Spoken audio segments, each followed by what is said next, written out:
If you have not yet found your seat, we kindly ask that you start making your way to your assigned table. Thank you for being a part of this special event. We are so excited to get started.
We are now at our 2-minute countdown. Please make your way to your seats, silence your phones, and get ready for an inspiring program.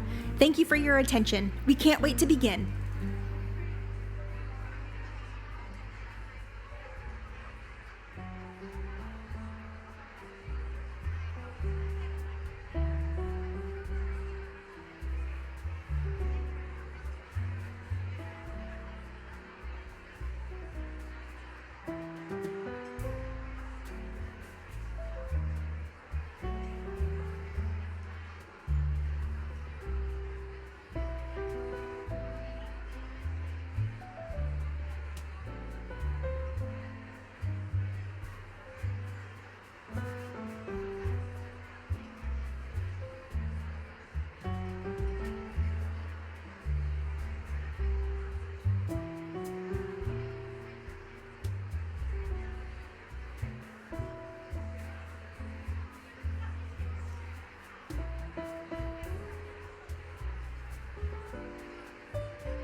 Ladies and gentlemen, thank you for being here with us today at Women Helping Women. As we prepare to begin, we invite you to turn your attention to the screens.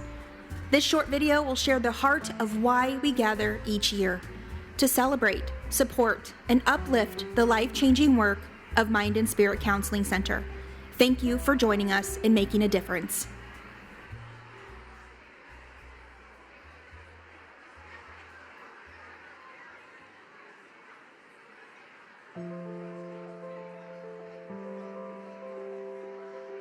Right now, in our own state of Iowa, 1 in 5 adults will experience a mental health condition this year. And yet, we rank 45th in the nation for access to mental health care. More than half of adults living with mental health challenges, 55%, will go without treatment. And among our youth, the need is just as urgent. 37,000 Iowans ages 12 to 17 suffer from depression. Nearly 60% of them haven't received any care. Why is this? Sometimes it's stigma, sometimes it's fear, but for many, Iowans like you and me, it's cost. In fact, of the individuals who didn't get the help that they needed last year, 30% said that cost was the reason why. Mental health is a critical issue in our community, and barriers to care still remain.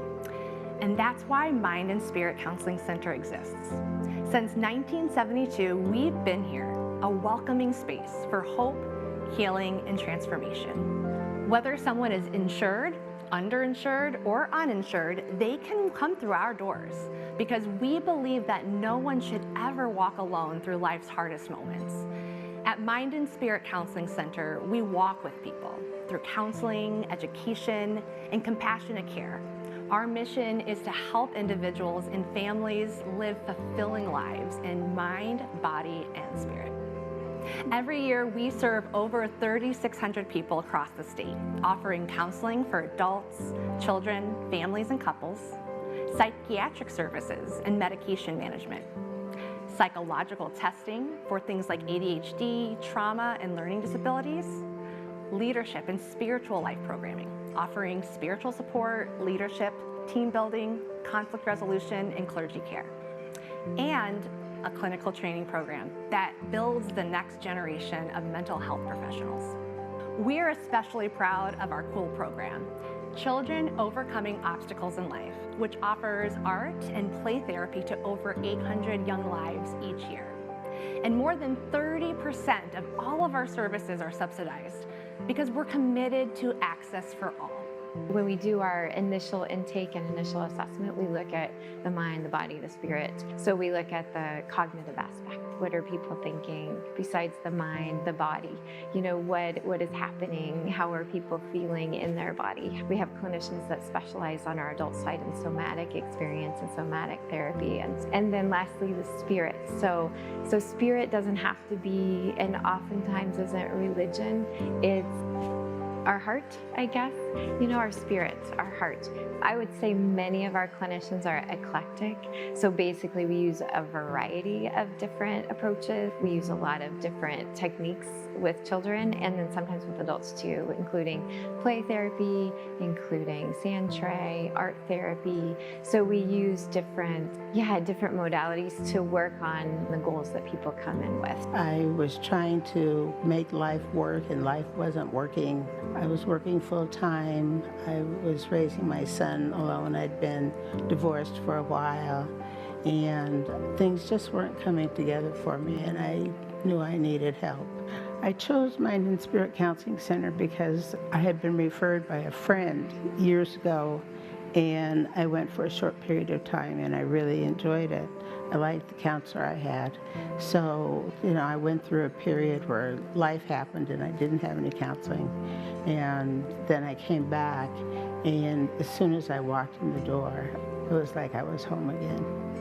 About a year into working with that counselor, I realized that I was changing. And as a result of my changing, my life was changing as well. I'm participating more in committees and in groups, and I'm a writer, so I'm more confident about my writing. I'm able to submit it to people to be published, and I just thought that was probably never going to happen.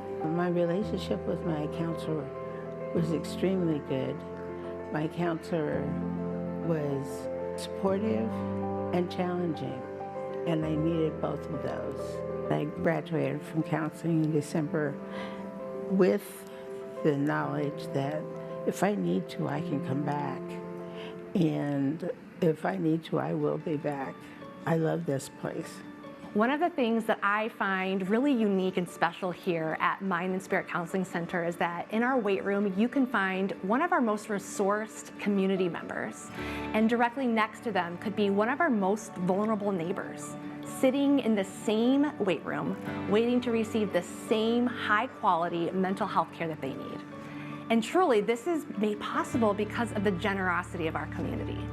It's through the support of events like Women Helping Women that we're able to provide accessible, compassionate care, regardless of a person's financial circumstance. At Hy-Vee, we have a saying called easier, healthier, happier. We always end on a happy note. And I think the partnership that we've had with the organization makes sure that we're able to take care of our communities, even if you don't have insurance, even if you're not able to have the resources that others may have available to them. The fact that you have this amazing center that you can come to get access and to get help when it's needed, and not necessarily have to worry about insurance or worry about some of the other factors that might be holding you back from other places. It's important that we have that in our community and that it continues to grow. Mental health is so top of mind for so many people at this point in time, particularly after the pandemic.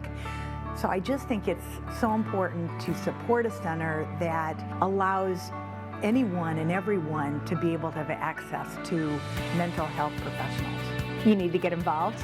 This is not just for one organization or company to take on. This is for multiple companies in our area to make sure we're supporting and that we're doing the best that we can to uplift one another in our community, because mental health is such a need that's out there right now.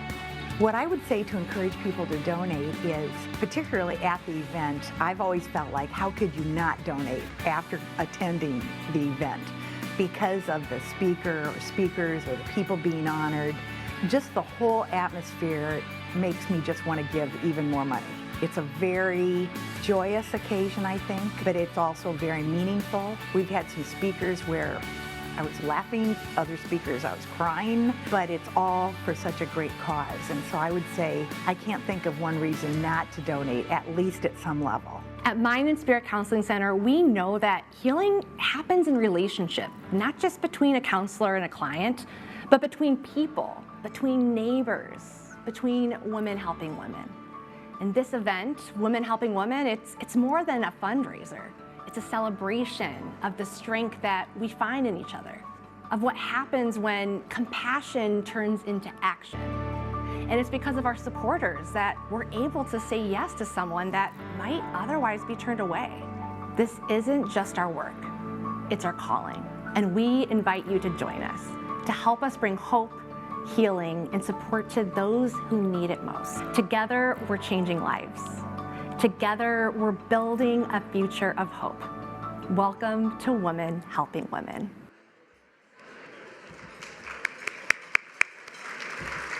Good afternoon, everyone. Thank you so much for being with us here today. My name is Heather Stuyvesant, and I am the Director of Development for Mind and Spirit Counseling Center. It is such a joy to welcome you to the 27th, yes, that's right, the 27th Annual Women Helping Women Luncheon, benefiting the transformational work of Mind and Spirit Counseling Center. Let's begin by thanking the talented Waukee Apex students for the beautiful opening video.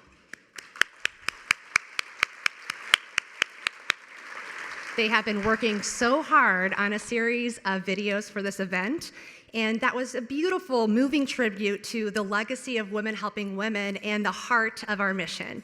And you'll be seeing more of their talented work later in the program. Now, please feel free to begin. It sounds like many of you already have, enjoying your lunches. You've earned it, especially after all of those strategic work that you have been doing. I saw some of you out there trying to get your bingo cards all filled. Please be sure to stay tuned, because there is a prize at every table for whoever has the most bingo boxes checked off. So keep working on those boxes, and good luck to you all. Now, as we gather here today, I want to take a moment to recognize the many individuals and organizations who make this event possible. So let's begin by recognizing our presenting sponsor, Sally Wallace, in honor of Mary Gottschalk.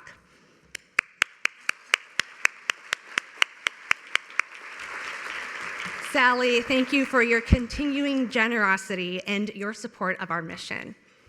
And then our visionary sponsor, Carol Bodensteiner, also in honor of Mary Gottschalk. Carol, thank you so much for your dedication and support to the center. And then our exclusive and leadership sponsors, Anderson Global, Hy-Vee, Silver Fox, and Wallaby. Thank you for making our educational booths possible today. And if you didn't get a chance to stop by our booths at the back, please be sure to go ahead and check it out after the program before you leave. And to our many supporting sponsors who are listed today in our program, thank you so much for your investment in mental health.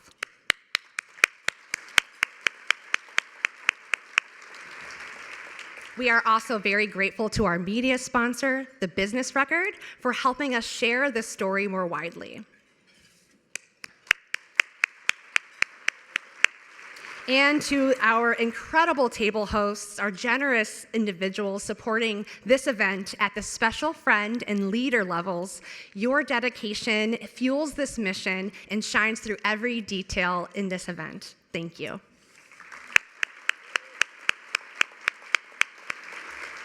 You know, it takes a village to pull off an event with over 550 individuals in attendance. So it's important that I recognize the many people who make this event possible. To our event crew with CL Lee, volunteers, our underwriting cabinet, and especially our phenomenal Women Helping Women committee, thank you so very much.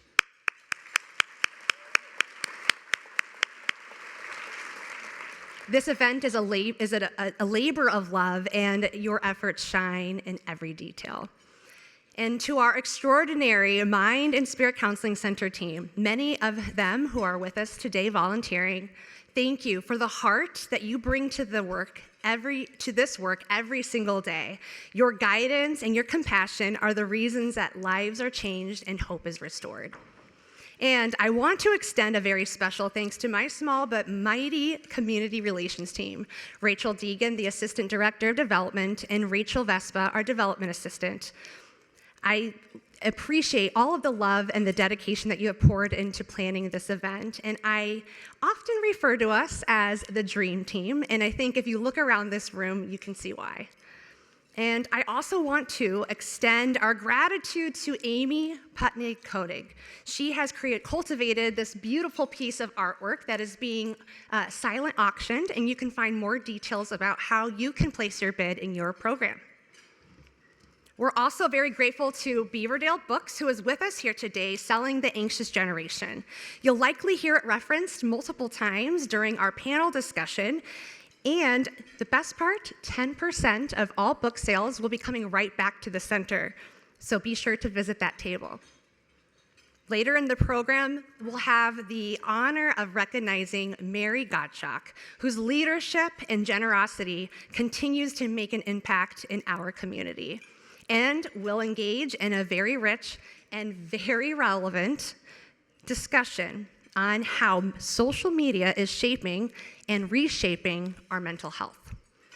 And as our video reflected, this event is about healing, it's about access, it's about equity. And your presence today makes it possible. Because of you, no one is turned away from care because of their ability to pay. Now, our goal this year was pretty bold, $300,000, and we made it 70% of the way. But there's some very exciting news. Any new and increased gifts are going to be matched up to $20,000 thanks to a very generous anonymous donor. So if you're considering giving or giving a little bit more, today is the day to do it and double your impact. Now, as you continue to enjoy your meals, I'd love to leave you with a question to discuss at your tables, just for a few more moments before we continue the rest of our program. So how has social media impacted your mental health? Maybe stress, comparison, overload, the 24-hour news cycle, I don't know. And let's not just focus, though, on the negative impacts, but let's also talk about the positive impacts as well. Because let's face it, social media isn't going anywhere. So have you found connection, maybe creativity or support? How can we leverage social media to bring more good into the world? Thank you for showing up today for each other, for this mission, and for the many lives that will continue to be changed because of your compassion. Enjoy your lunch, and thank you for being part of this being a vital part of Women Helping Women. Enjoy your lunch, and we'll be resuming the program in just a few moments.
Good morning.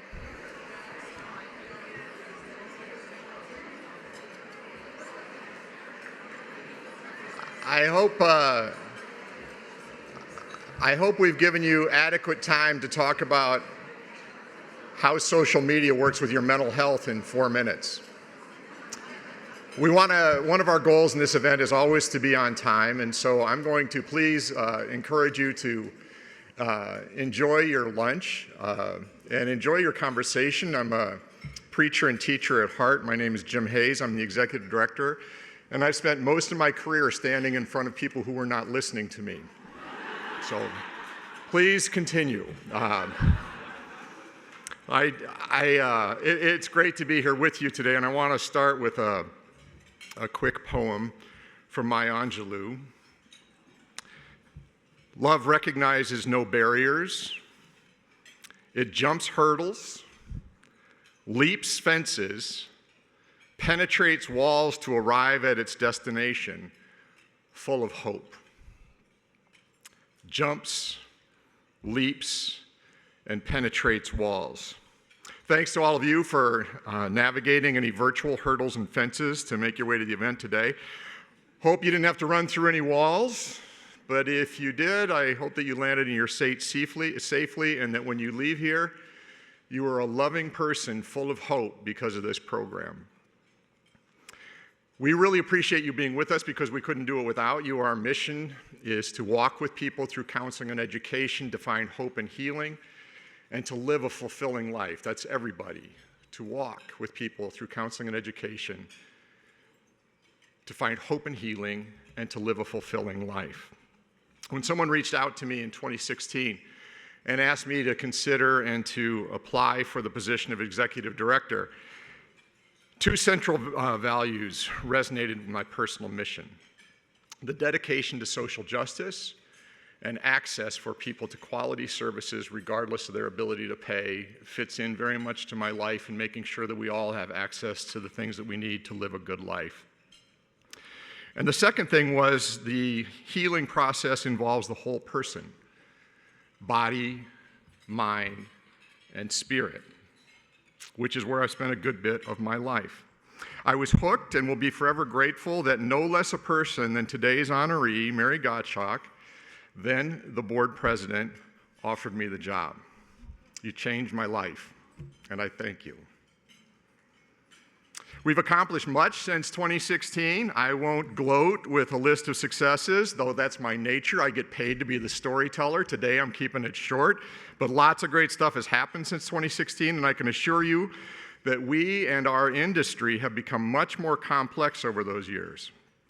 Our capacity to help others has increased as we have leapt, jumped, and run through barriers and walls on the road to hope and healing for others.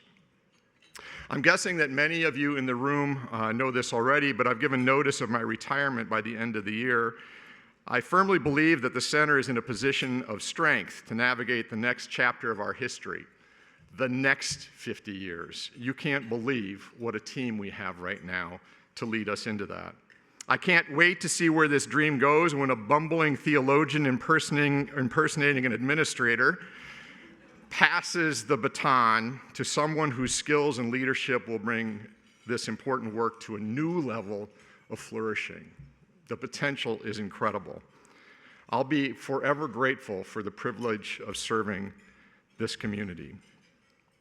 I want to thank all my colleagues from the staff. As Heather said, we have a great team right now, and they make our work together possible, both current, and I know there's some people who used to be with us as well that have gone on to other places in the healing profession. It's great to have you back. I'm also grateful and treasure the relationships with donors who care so deeply about our work. That's all of you. I love that part of my job, is all the relationships that this has brought and how your belief in what we do has made this work possible. And I especially want to thank those who have served on our board of directors over the years, because you're my boss.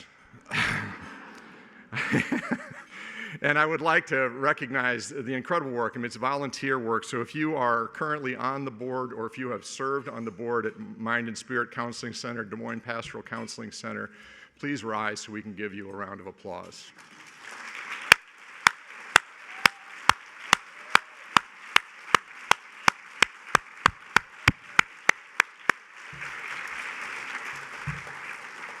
It's incredible. That's pretty impressive how many of you are here, and make sure and ask questions at your table for those folks who really know what's going on at the center. We all have our role in this work. You have your role in this work. I do. This mission of love and healing, of jumping and leaping and breaking through the barriers that keep people from getting help. Thank you. It now falls on me to introduce the video which honors Mary Gottschalk and all she's done to build community and to make our mission possible. We met in 2016 during that fateful interview. She asks really tough questions. In the ensuing years, she's been my boss, mentor, confidant, colleague, and dear friend. Hey, Lori Sloterdijk, my timer just went off. She told me I'd never finish on time. I'm almost done. I was really close. I could go on about Mary, and believe me, I do in the video. I go on and on. I want you to know that I spoke so glowingly of Mary that I broke through the barriers of the agreed upon time limits. As a result, some of my best stuff was left on the cutting floor by those Apex High School students. If you want to know how I really feel about Mary, ask for the unedited director's cut. Thanks to all of you students from Apex that made the video possible, and especially to our community relations team. I know Heather called out Rachel and Rachel, but I want to stop for a minute. Those three have not slept and have been working constantly. I want to thank all three of them.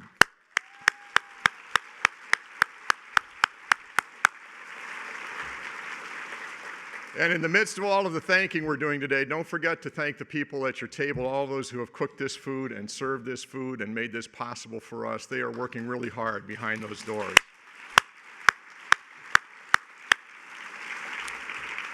Enjoy this tribute to our 2025 honoree, Mary Gottschalk. How would I describe Mary in one word? One word to describe Mary would be deep. If I had to choose one,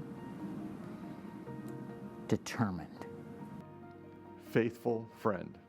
Mary and I first met at Drake University. I was an adjunct professor and she was a consultant for a project at the university. But we really first met in a writing class, a workshop that we both attended. And I think that we hit it off because we're so different.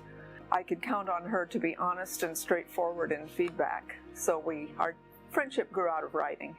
I've never really been around somebody when I've worked with them together where our relationship started by them giving me their personal memoir. And so Mary is an author, and she's a wordsmith, and though she's worked in the field of finance most of her life, she also has the other side of her brain working all the time as well.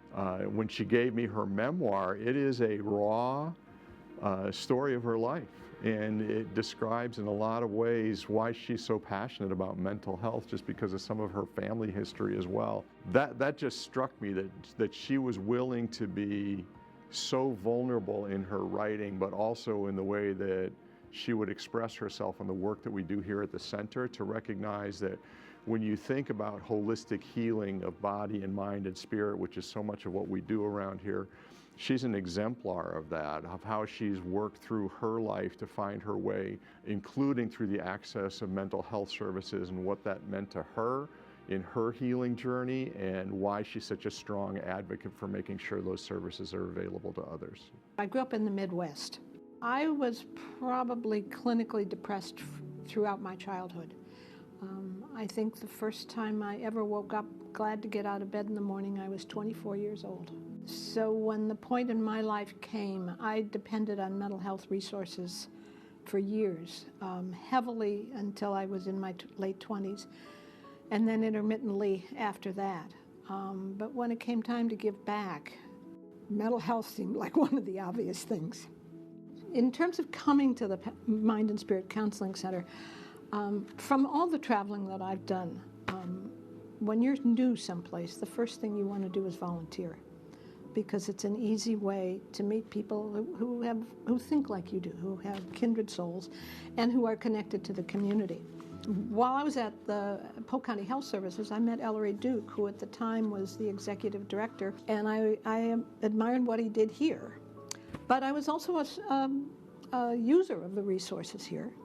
And so I got to a certain point, and it was about a decade ago when I had my nonprofit time. And so I called Ellery and said, "Can I be on your board?" And I'm happy to say he did. He agreed. I'm very careful not to speak for Mary about what she thinks the value of her experience would be, but I can tell you that for the rest of us on the board, we learned very quickly to value that experience and pay attention to the questions she was asking and the suggestions that she made, how to help the center meet real-time needs, but also position itself to meet the future community needs. That part of the reason that I like the center is because they operate just like I did in my consulting business. They listen. I hated what I was doing. I was managing people, and I was managing people who were doing what I wanted to be doing. I got very frustrated, and I didn't like managing people. I wasn't very good at it, and I knew it wasn't going to last for very long. At that point, I was very successful, but I knew it wouldn't continue. My husband, for different reasons, was in a similar place, and so we both loved sailing. That was sort of our avocation. And one very cold February night in 1985, we just said enough is enough. And he took my hand, and I took his, and we jumped. And 7 months later, we sailed out of New York Harbor. I learned a lot on that sailing trip. But I think the way I would describe it most simply is learning to love living out of control. I think we all try and control as much as we can of our everyday life. But you can't. And I think we all struggle with the fact that you can't. But when you are out on the ocean, particularly when you've chosen to be out on the ocean, all right, your life is out of control all the time. You know, there were so many nights that the only thing we could control was what we had for dinner. But if you choose to be out on a sailboat in the middle of the Pacific Ocean, you learn to love that kind of challenge. You learn to love living with that freedom.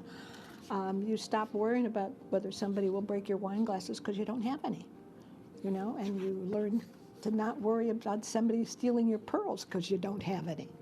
And you learn to live for the moment when the dolphins appear to lead you through a coral pass. There are just so many wonderful things.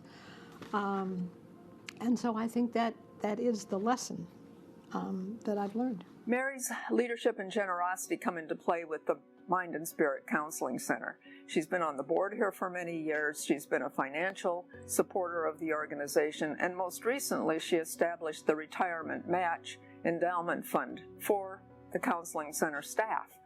It's a really important way that she saw of being able to ensure that employees are rewarded in the way they should be and are committed to being employed here. One of the wonderful things about the center is that the challenges they've faced have been things that I could help with, that I could actually make a real contribution to. And one of the ones that I'm absolutely most proud of is putting in a new management information system, which allows Jim, the executive director, to know where the center is all the time. One of the other things that has been very important to me is that it's very hard in the mental health field to pay people as well as they deserve. The insurance reimbursements they're just not enough. And so one of the struggles that the center has is to incentivize people to stay, to come and then to stay. And so my husband and I, several years ago, decided that we would like to provide a match to the people who are participating in the pension plan. My husband and I were funding this for the last couple of years, but we can't do that forever. And so one of the things that I'm very happy about is that we've started an endowment. We've established an endowment so that program will continue after Kent and I can't do it anymore. I got to reach out to Mary to ask her if she would consider being the honoree for Women Helping Women this year.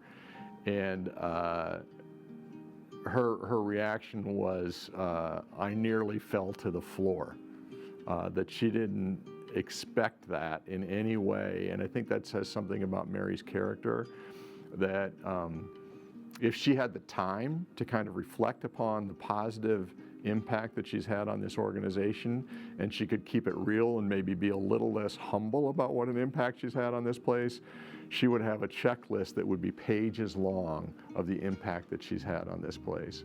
But isn't it interesting to think that when we're honoring her at this event for Women Helping Women, she was thinking, well, what have I done? So there's a great combination in that of, like, we're not in service to be honored, we're in service to make a difference.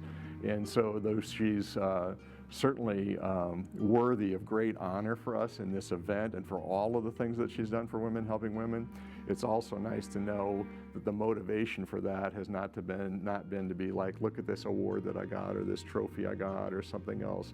It's about the people that we've served and that she's helped us to save lives. She's a totally appropriate honoree for this year's Women Helping Women. She's stuck to her guns. She's really made a positive difference. Mary, thank you. Thank you for your work on the center. Thank you for your commitment to the community and to Iowa. And thank you for being my friend.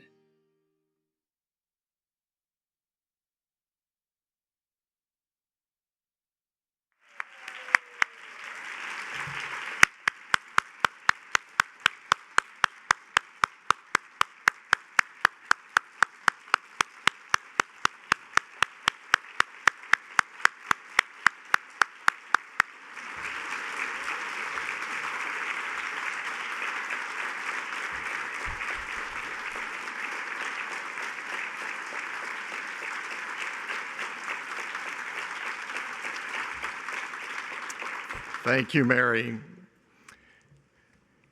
And for someone who does not like attention basked upon you, no one in this room is more uncomfortable than you right now. But you are deserving. And it's complicated. Those who know Mary, oh boy.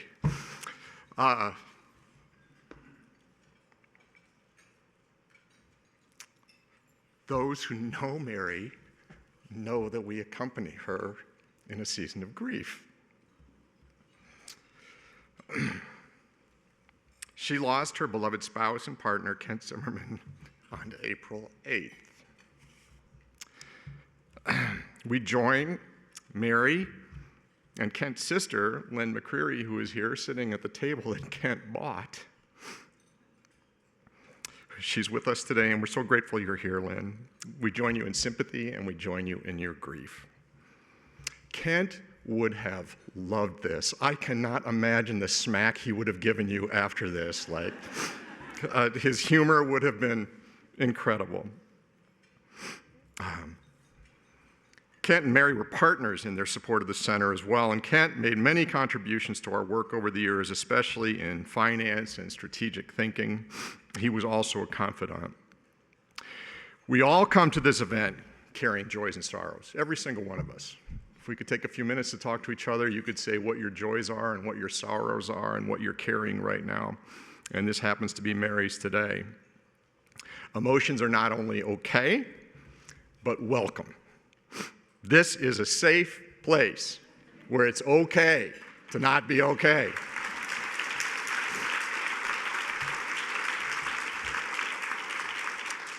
So we care for you, Mary.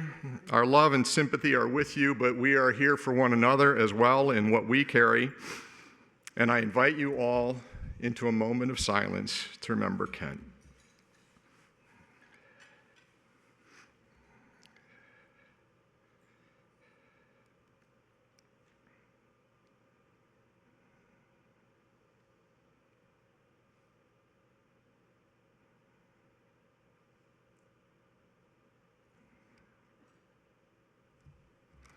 Thank you for honoring Kent's memory, whose legacy will continue to support the work of the Mind and Spirit Counseling Center. This was a transition I could not figure out how to make, so I'm just going right through it. Now we invite you to turn your attention to the voices of the next generation. The Apex High School students of Waukee have thoughtfully explored topics central to our mission. Please enjoy their video. Living Online, Youth Perspectives on Social Media.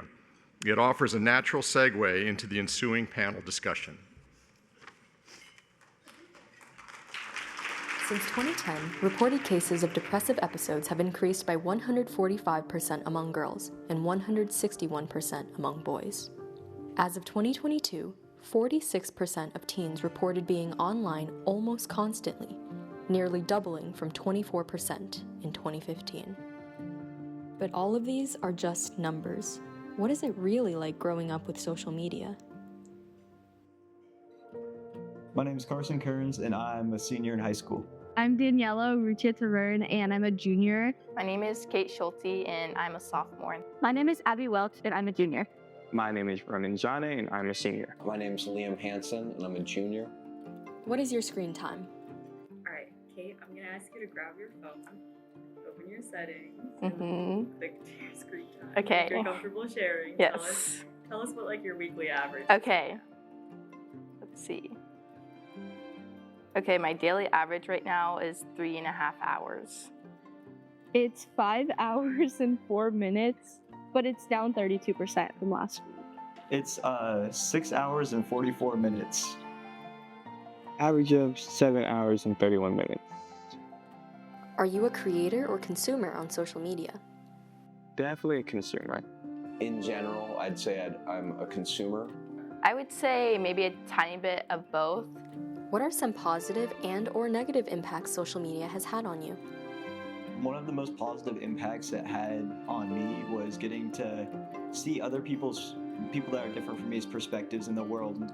It's a pretty great learning device if you choose to use it as such. I would say a negative would be a lot of the things that you see are fake. So like you see people and they have fake bodies, and that can have really damaging effects on your mental health. Negatives, it's definitely addicting for sure.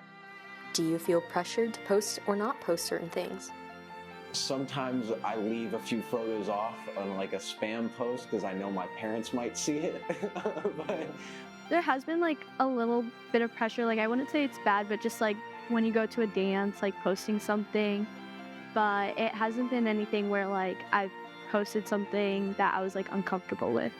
Not really, no. Sometimes I feel would one of my friends feel bad if they got left out of this post? And I remember at the end of the day, if they're my friend, they won't really care. How are your relationships affected by social media? I would say mostly positively affected because I get to talk to my friends more. But sometimes it can be negative because some conversations, if they're had over the phone, on social media, not in person, things can be taken in different ways. What would your life be like without social media? It was very different, very different. I think I'd read more books. I get most of my news not from reading the newspaper or looking it up, but I get it from when it becomes relevant on social media. I feel like there's a lot of people that I wouldn't meet without social media, because there's some people that even if you don't know them personally, if you follow them, then that kind of breaks the ice a little bit. Meanwhile, over at the elementary. My name is Christian and I'm in 5th grade. My name is Lily Hufford and I am in 5th grade. My name is Cole Richmeyer and I am in grade 5. My name is Chloe Danielle Elliott and I am in 5th grade. What kind of social media have you used, if any? I use Snapchat, YouTube, TikTok. Do you post things online? Yes, I have my own YouTube channel. Yeah, I post card videos of sports cards on YouTube and TikTok. Do you have rules at home about social media?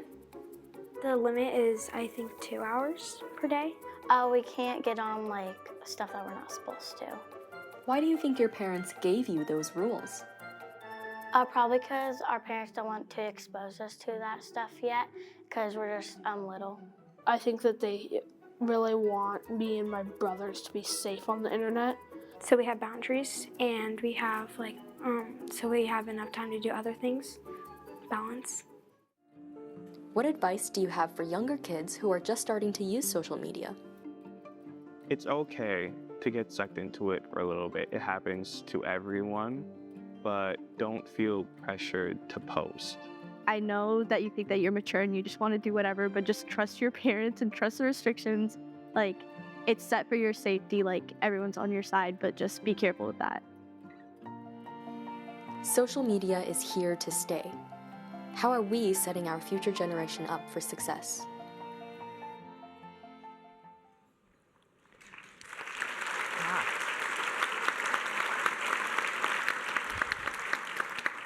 Pretty incredible video, right? So we want to expand upon that conversation. Hello, everybody. Thank you so much for being in this space.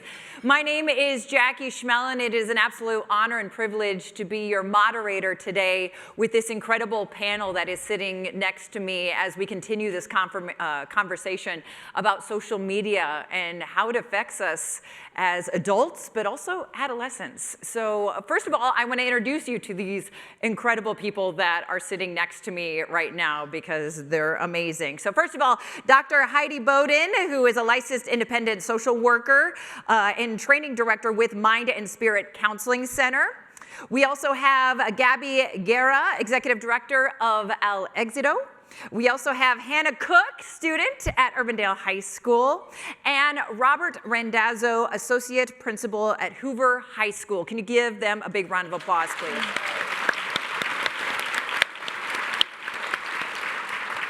So thank you all for being here. Thank you for being brave and open about this conversation we're about to have. So let's just lay it on the line. What makes social media so darn appealing? Why do we have to have it in our lives? Hannah, I'm going to start with you as a student. Why do we love it so much? I think social media is super appealing for us because just everything is at your fingertips. Everything at once is in this tiny box. You can have friends from all over the world, and you can look up anything whenever you want in a matter of seconds. It's just super appealing. It is. That's how I keep in touch with a lot of people that I know in my life. What are they doing? Just check in really quickly. It's at your fingertips. But Gabby, as adults, why do we also find it just so darn appealing? Absolutely. So when I think about my phone and how much time I spend on it, it's because I can communicate with my friends. Social media gives me access to news and trends and entertainment at the same time. So it's a place where you can have multiple of your needs met all in one little app.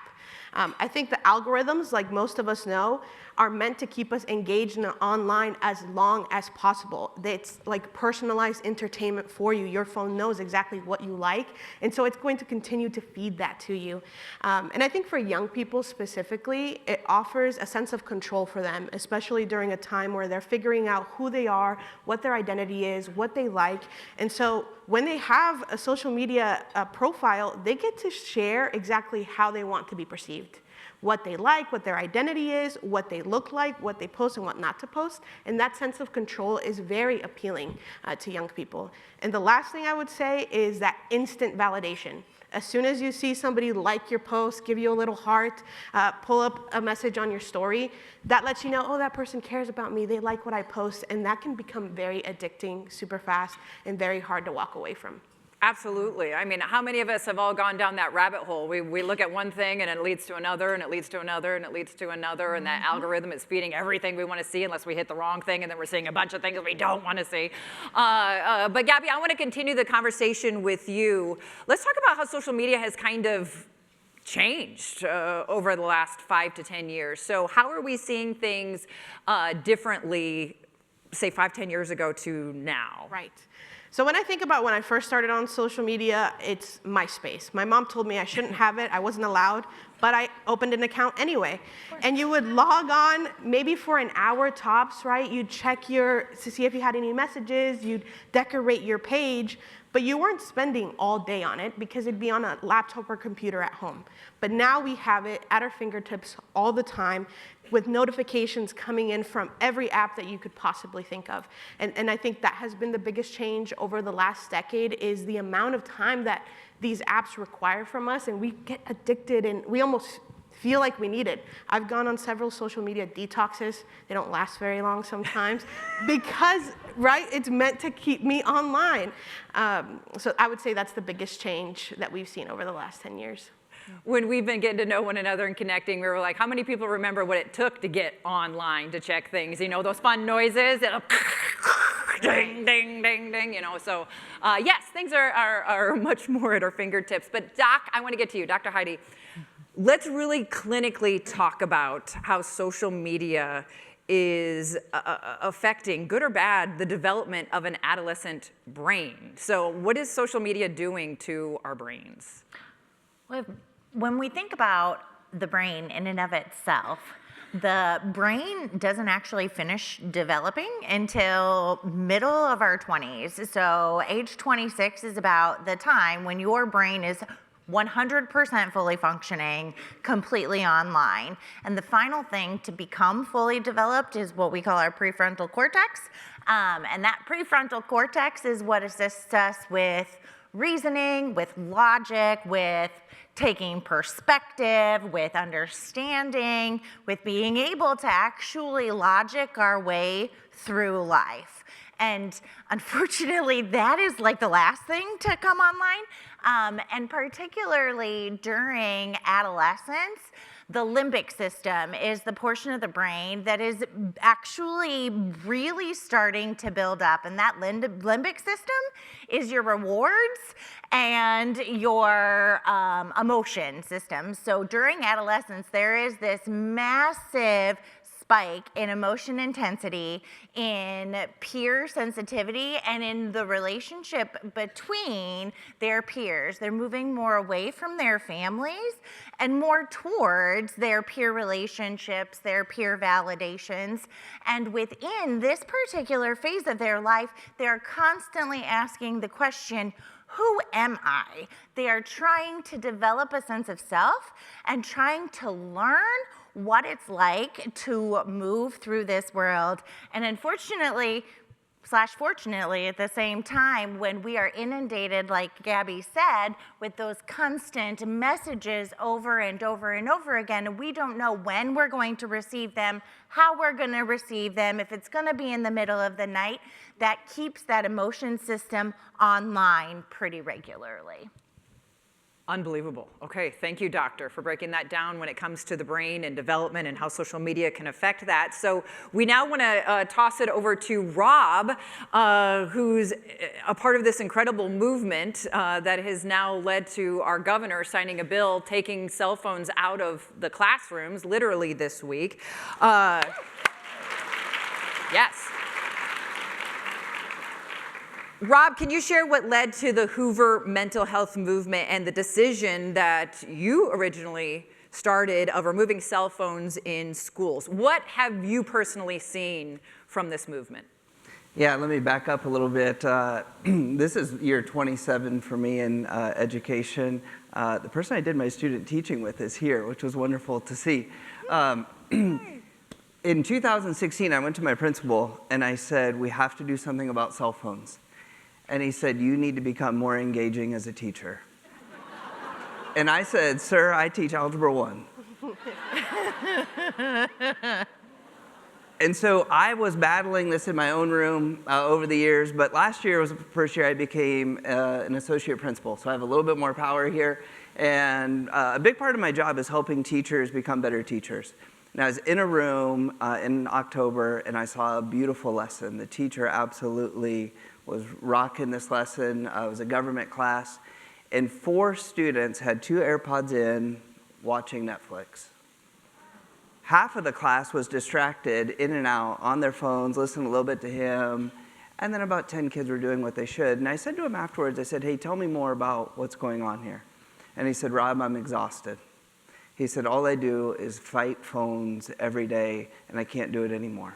He said, so until there's a school policy in place, I can no longer do this. Because up until this point, we've really put it on our teachers to individually do this in our rooms, which is not fair to them. So I walked down to my principal, I said, Quinn, we have to do something. And she said, all right, do you want to do it by Monday? I said, do you need to give me a minute? Yeah.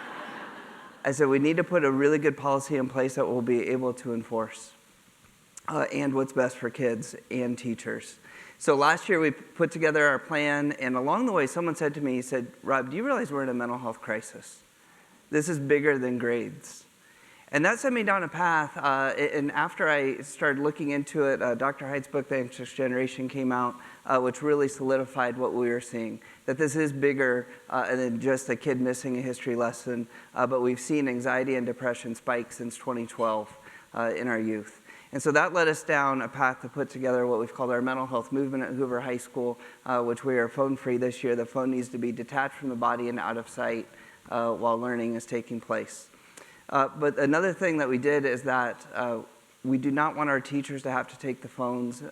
Someone outside of the classroom comes and takes the phone, and those people have been trained by mental health professionals on how to do this. And I'll give you a little trick for those of you who have parents, because I use this at home. We take the student out of the classroom so they're not not embarrassed in front of their friends. We validate, and then we use the word "and." So I heard things like, "Mr. Andazzo, I just ordered DoorDash." And I say, "I hear that you ordered DoorDash, and I need your phone." And then I stare at them. I don't say anything else. So validate, and I'm telling you, I've told every school who's asked for advice, I say, get a mental health professional in there to train you on what's happening in the brain in this moment. People told us a year ago at this time, there's no way it's going to work. Kids will never give up their phones. The parents are going to be mad at you. It will never happen. I'll tell you what, kids have given up their phones and parents love it. We have had 0 parents complain to us this year about our cell phone policy, 0.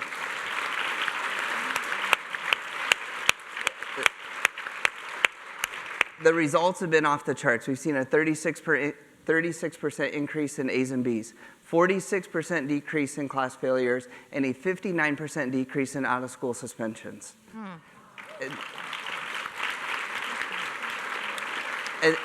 And the last stat I'll give you also is that we've seen a 4% increase in attendance. Hoover High School is leading right now in high school attendance in Des Moines Public Schools. The number one factor why any student attends school is if they have a friend. Mm-hmm. And when you are only staring at your phone, it is hard to make friends. And our kids have put their phones away, and they've been able to build new friendships this year, which we think has increased all of those stats that I've just given you. Mm-hmm. Yeah.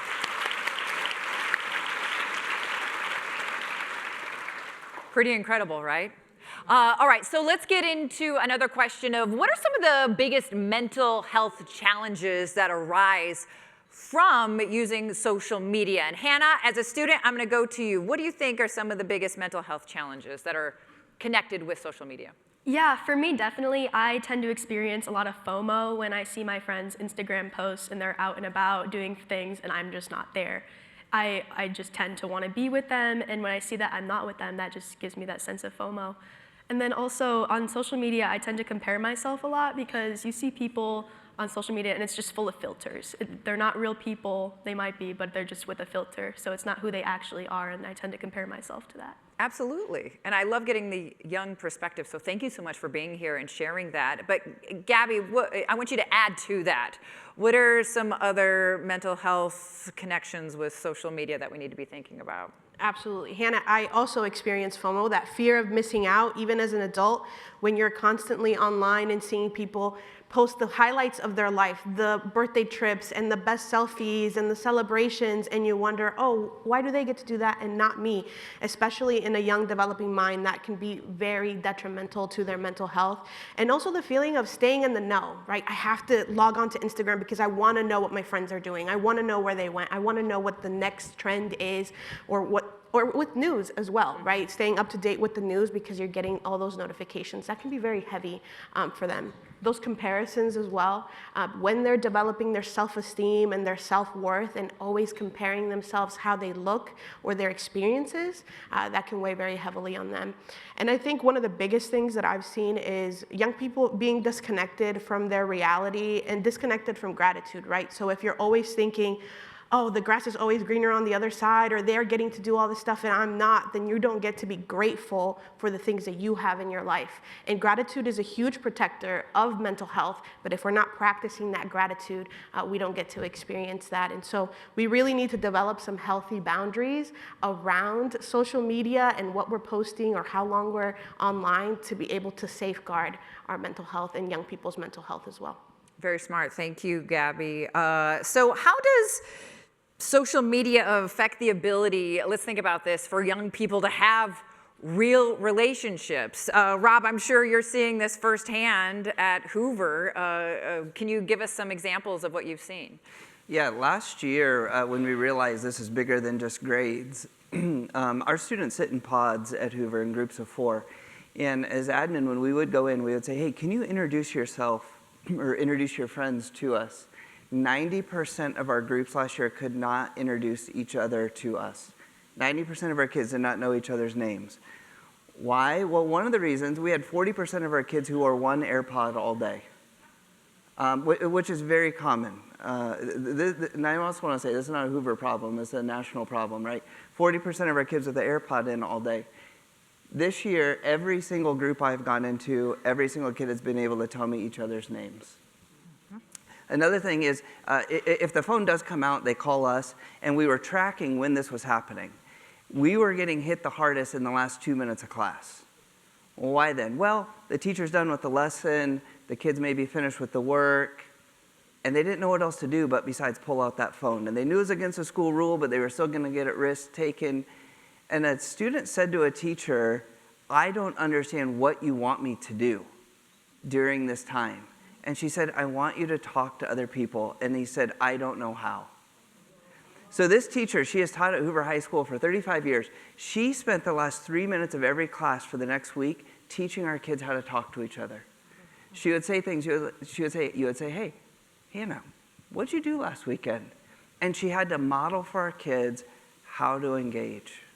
And we've seen tremendous results. We've had numerous students tell us, I have met more new friends this year than I have in the past 4 years combined. Unbelievable. Imagine that, real world relationships, right? And making those happen. Gabby, what are you seeing with that connection or disconnect from social media and real world relationships? I echo everything that Rob shared as well. I think students and young people feel it's much safer to connect with someone online than it is to go up to them and say hello. So a lot of them will actually follow them on Instagram or send a friend request first or even get their Snapchat before they say hello in real life. And to them, I think it's the sense of, it's breaking the ice, right? It makes the connection a little bit easier, but we're losing out on those opportunities of learning how to go up to someone and shake their hand and say, hi, my name is Gabby, and how are you? And it's nice to meet you, and getting to know them in real life. I think that we're seeing that young people don't know how to deal with the awkward silences, right? How to read other people's body language or how to have those types of conversations. And I think the other issue that comes from this is lack of conflict resolution. So when we have students have issues with their peers or their friends, it can be very easy to go and block them on Instagram or block them from seeing their story, but they're still got to see them in class later that day. So how do you deal with those things without learning the skills of learning to deal with conflict? And then the last thing I want to say is discernment. One of the things that I've seen a lot with young people is sharing everything online, right? Treating it almost like your private diary, but instead it is very public, and some of these things can follow you to your jobs, to your school, impact your relationships in real life. And so teaching young people what are the things that you should share online or you can share online, and things that you definitely should be talking about with adults or the people that you're having an issue with. So that discernment, I think we really need to talk more about that. Absolutely. Thank you, Gabby. Let's move on to a topic that is huge in social media right now, and that is influencers. They're everywhere, right? So, Hannah, as a student, I'd love to hear from you. What is your thought on influencers, and do you see it as a good thing? Do you see it as a negative thing that can cause anxiety and other emotions? What do you think of influencers? Yeah, absolutely. Like, especially at my school, influencers are such a big deal. Like positively and negatively. Everybody at my school kind of is like expected to follow the influencers, like what trends, what things are popular right now. And it's almost like a daily task just to keep up with all those trends. And I think this has more of a negative impact than a positive impact on kids at school, I'd say. You do see more of a negative impact of just a checking in and feeling like you have to follow that person's lead. So thank you for that perspective. Dr. Heidi, let's hear from you from a clinical standpoint. What do you think of influencers and what that can do to the brain and how we react? Hannah, you put it perfectly, I think. As we look at those images, they are, for the most part, not real. Some of them are real, but some of them are not real. And when when our teens and our youths are completely inundated with that and they see what they are supposed to be, in air quotes, they then think that that is the way they are to be across the board, and that might not necessarily align with who they really are as a person or who they are becoming as their new individual, as their brain is becoming developed fully. In addition to that, given the emotional sensitivity that they have, that rejection sensitivity, if they do not live up to that expectation, that has massive detrimental effects on these young people and how they are relating and moving through the world.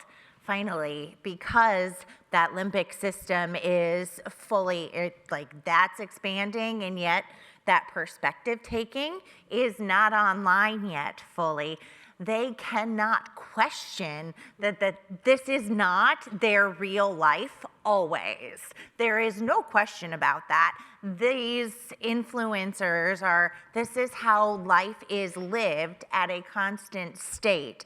And while as an adult, I can look at that and say, wait a second, that might not be true. That's just a frozen moment in time. Students and young people might not be able to have that same type of question and that same insight to be able to say, wait a second, I am okay as myself. Thank you, Doctor. Let's talk about another big topic when it comes to social media, cyberbullying. So, Hannah, I want to hear from you. What do you think of cyberbullying? What is your reaction to it? And has it affected your mental health at all? Yeah, so at my school, typically you've only seen like emotional or physical bullying, but now recently there's been cyberbullying as well, which has become just so much more accessible and anybody can do it at any time.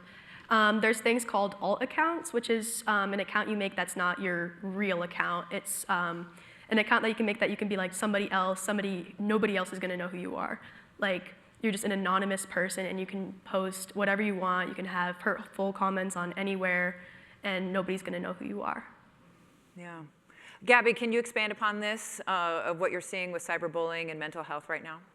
Yes, so I used to think, and I think a lot of us, when we think about cyberbullying, we are picturing this person that is doing the cyberbullying must know my student at school.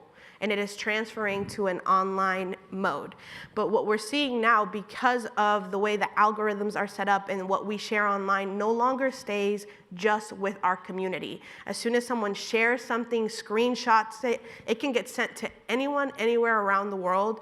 And before you know it, you might have a student or young people being attacked by strangers from the other side of the world who don't even know them, right? You share an opinion, a picture of yourself, and you might be getting constant messages and comments berating young people. That can definitely have a huge negative impact on mental health. And if young people don't know that just because someone's trying to engage with you online, it doesn't mean you need to engage back, right? You don't need to start arguing with them online. And also practicing safety. So not all of our accounts need to be public, especially when you're younger, right? Keeping it private so you know exactly who is viewing your information and that the people that follow you are people that you actually know in real life.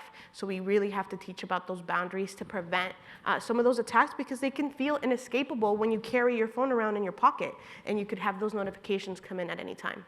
Absolutely. And a term you used previously, Gabby, was setting safe boundaries. Yes. So, Rob, I'd love to hear from you with what you've seen at Hoover. Do you have any advice for this room, for parents, for teachers, educators, anyone here that's listening today, of how other ways? Thank you for the validating and I'm going to use that at home.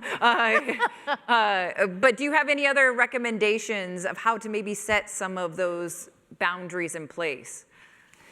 Yeah, one of the things I learned from Dr. Haidt's book is that there's this idea for us as parents that the physical world has become very unsafe. This really started about the early 2000s. So the physical world has become very unsafe. So we become much more restrictive in what we allow our children to do. But then we just handed them the virtual world with really no restrictions at all, right? And actually, the physical world is actually becoming safer statistically, and the virtual world is a mess. All right? So that's what we've been encouraging our parents at Hoover too. How can we open up the physical world for our kids?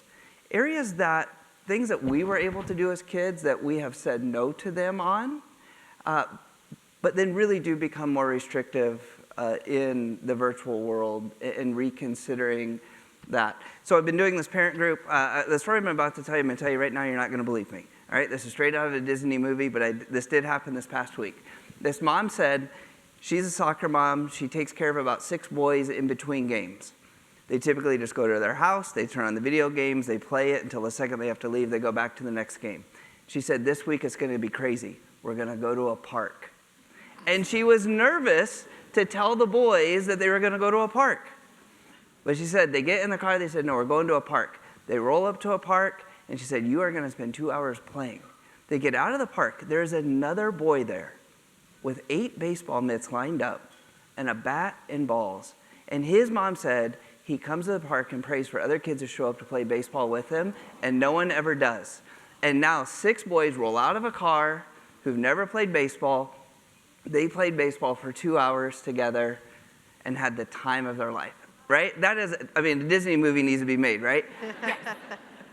I will give you one from my own life. I went out to mow the grass this week, and my son knows they can't be on video games and all this one, and I start to mow the grass. I look up, my son and his friends are on the roof. And my wife said to me, what did you say to him, Mr. Anxious Generation?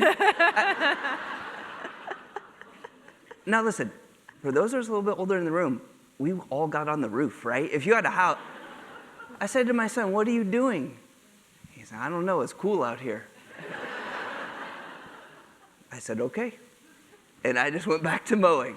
So we've been encouraging our parents, what experiences can we give our kids in the real world to take away that time from them being in the virtual world? Going back to basics. I like that. Get out and enjoy Mother Nature and the beautiful things it has to offer. Dr. Heidi, what do you have for advice? Caregivers, young individuals, what would you say from your aspect? Building on that, when you are talking to your teens and your adolescents about the social media and the phone usage, first of all, delay entry as long as possible. Entry into it is really supposed to be age 13, but wow, we don't do that often. So delay entry as much as possible, but before and even through that, really listen, have conversations with your adolescents, lean in and make sure they're nuanced conversations, because these teens are experiencing overwhelming connection to that device. While we may look at it and see just a little tiny device, they see connection to their friends. They see, I know what's going on. I can be a good friend to this other person. Maybe in their minds, because their peer relationships are so overwhelmingly important, they are that friend's lifeline. And Mom, you're just telling me I can't be there for her? How dare you? So lean in, set the boundaries, absolutely. Make sure that your teens are safe, but lean in and have those really nuanced conversations with them about what they are experiencing with their devices. And then believe them. Believe what their experience is, because while as adults we might think it's silly, to them, it is absolutely not silly. That is their life and they're living it. So really lean in and be a team with those boundaries. Get together and know what's going on and practice setting those as a family. Thank you, Doctor. Hannah, I see you shaking your head, so you must be agreeing with what the doctor is saying and have those conversations. But also I want to come back to you, because we've been talking about a lot of things that social media can do that's harmful to our mental health, but it's not all bad. Can you talk from your perspective on how you use social media platforms in an encouraging and positive way with your friends? Yeah, I think social media overall is a very positive thing. Like, I've made so many connections to people just online. Because some people, they are afraid to talk to people in person, especially in this generation. So just having that online resource to just send a friend request, and then that's just, I guess, breaking the ice. It's made just communicating with people so much easier, as well as school too. Like, a lot of schoolwork used to be on paper, but now it's mostly online. And we use a lot of online apps at school to just turn in work. Okay, thank you. Yes, there are some positive things that you can use social media for. So Gabby, can you expand upon that? What are some other things that are positive about using social media platforms? The first thing that I think about in terms of what's positive is for certain communities, for marginalized communities, young people that live in rural areas that might not have someone that looks like them, that has achieved something that they want to achieve. When they find something like that online, that is a source of inspiration for them to keep going, for them to reach for those goals, because maybe they don't have access to those kinds of people in their life, but they can see those positive images online, and that is a huge positive thing for them and good for their mental health. So seeing themselves reflected, that is a big deal. I think also it could be a lifeline for a lot of students if they feel isolated in their community, especially if they might be from a marginalized community or they're LGBTQ and they don't have other friends that have those same experiences, but they find that connection online. That can keep them safe as well. I would say another big thing that's come from social media is fighting against mental health stigma, especially from young people. They have started whole channels and creators online that talk about depression and anxiety and mental health, and letting it be known that it's okay to not be okay and that it's okay to ask for support, and helping young people broach those conversations with their parents. If it's not okay to talk about mental health in their household, they're learning how to start having those conversations, and we're seeing that positive change around the stigma of mental health. So I would say all of those are big positives of why we do need social media and how it's helping spread those positive messages. Absolutely, thank you. Rob, I want to come back to you. What is one piece of advice you would give to an educator, caregiver in support of social media, or to handle social media when it comes to our youth? Yeah, one thing I've encouraged parents, and it goes back to what was said down here, is some parents think that they need to be checking the phone and somehow policing their child's phone. I will tell you this right now, your child is way smarter than you on their phone. So whatever you think you're doing, you're just making yourself feel a little bit better, and your child is just sitting back knowing like they don't know what they're doing. So we're good. So it goes back to what's already been said, is that building that relationship with your child and having those conversations with them. But any restriction they put on, they already know how to take it off.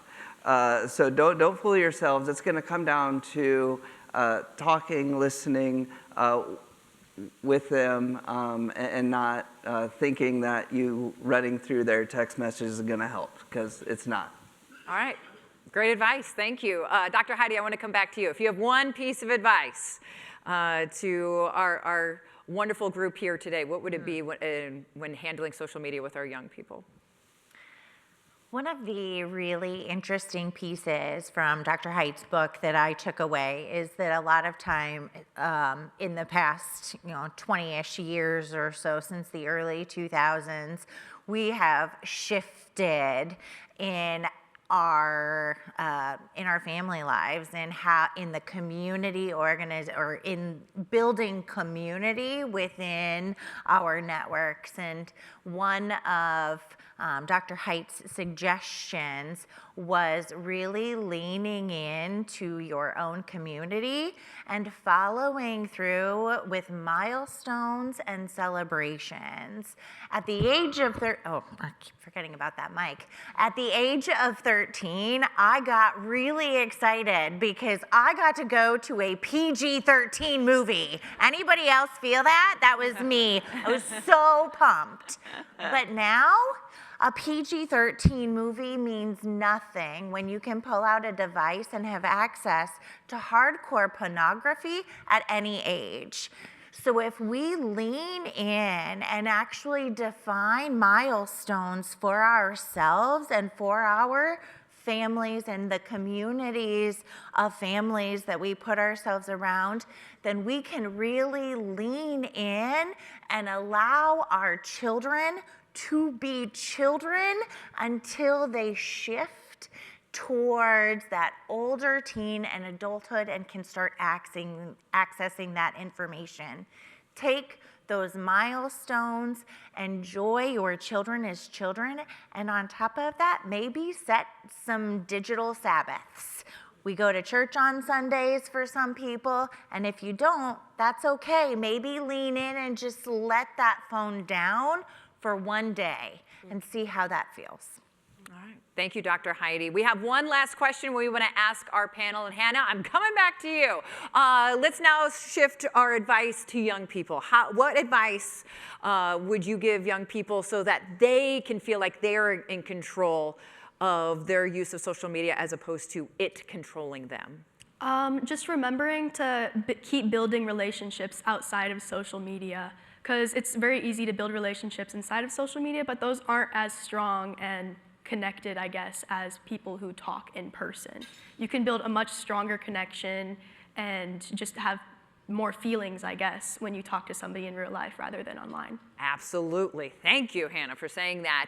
Gabby, you're going to finish things up. What last piece of advice would you give to our youth or anybody in this space so we know that social media isn't controlling us? Yes.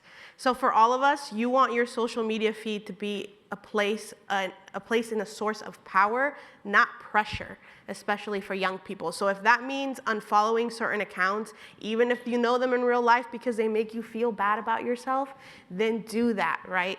So you want to remember that you want social media to make you feel good. If it's to advocate, if it's for you to see yourself reflected, follow those types of accounts instead of places where you feel you must change yourself to fit in. Absolutely. Ladies and gentlemen, can we have a big round of applause for these incredible individuals? Great job. Once again, Dr. Heidi Bowden, Gabby Guerra, Hannah Cook, and Robert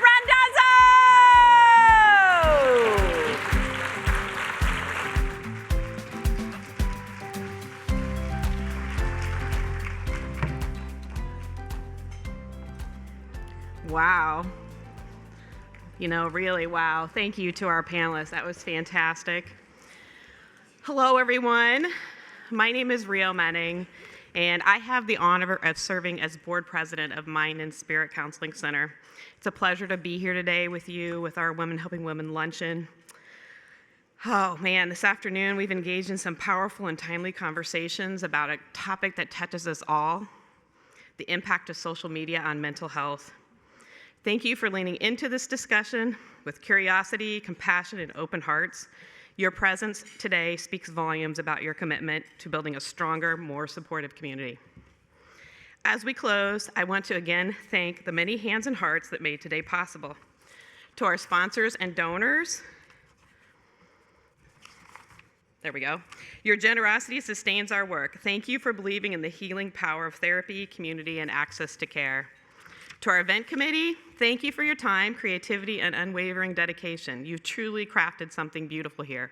Videos, everything was fabulous. To our honoree, Mary Gottschalk, congratulations.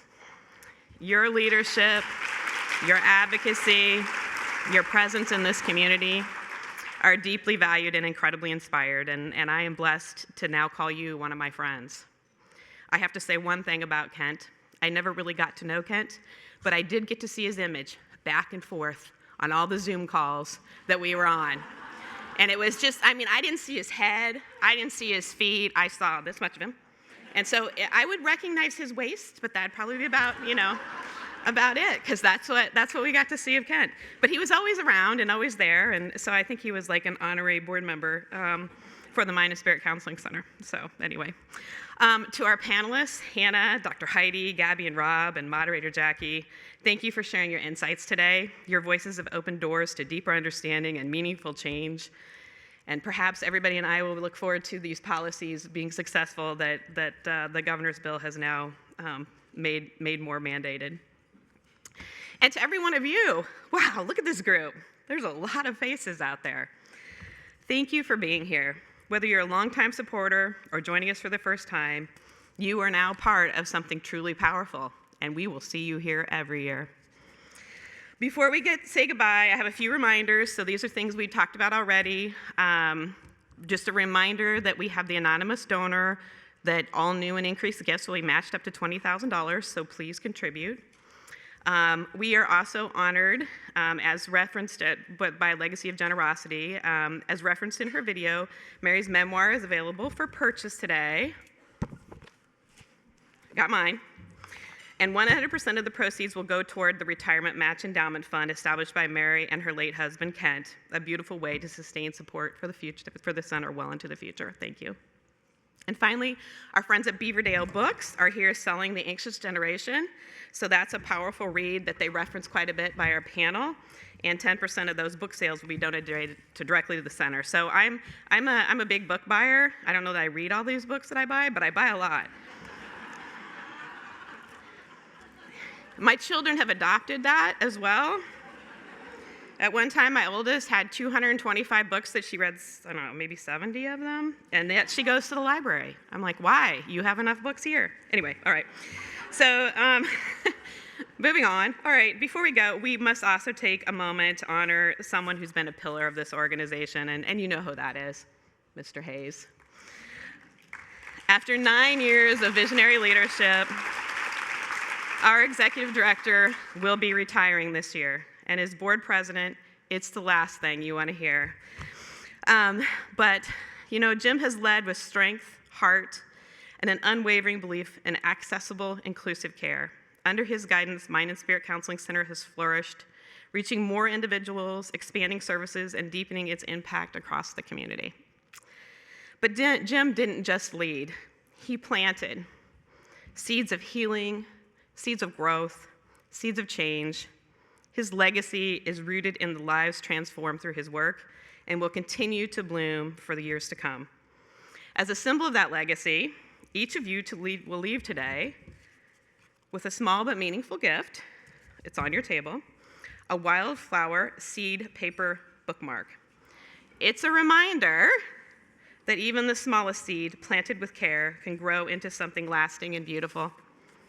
Jim, thank you. Thank you for the garden you've helped grow. Your leadership has touched every corner of this mission, and we are forever grateful. Please join me in honoring Jim with a round of applause.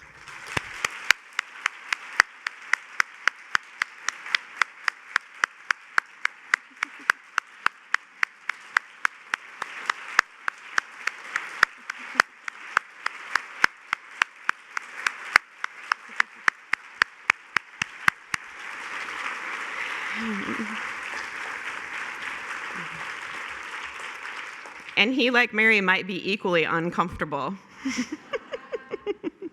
They have that in common. Although he's better at, he does stage just fine, right? I could learn a lot from his presentation skills, that's for certain. All right, one final fun note before we send you off. If you participated in our Women Helping Women Bingo Card Challenge, it's now time to check your cards. The guest at the table with the most boxes checked gets to take home the centerpiece. I know, and they're gorgeous too. In the event of a tie, because I bet there are some ties, right? Because I know there's some overachievers in this room, so they probably have every box checked, right? And then you need to determine who has attended the most Women Helping Women luncheons, okay? And if you guys have a tie there, then I just say duke it out. I don't know what to tell you. It'll be like one of those shopping scenes, everybody grabbing at the same thing, right? All right. So anyhow, all right. Well, thank you for playing along and helping us celebrate in such a joyful way. Thank you again for being here, for giving, for believing. And together, let's continue to plant the seeds of hope, healing, and possibility. Have a wonderful afternoon. Take care, all.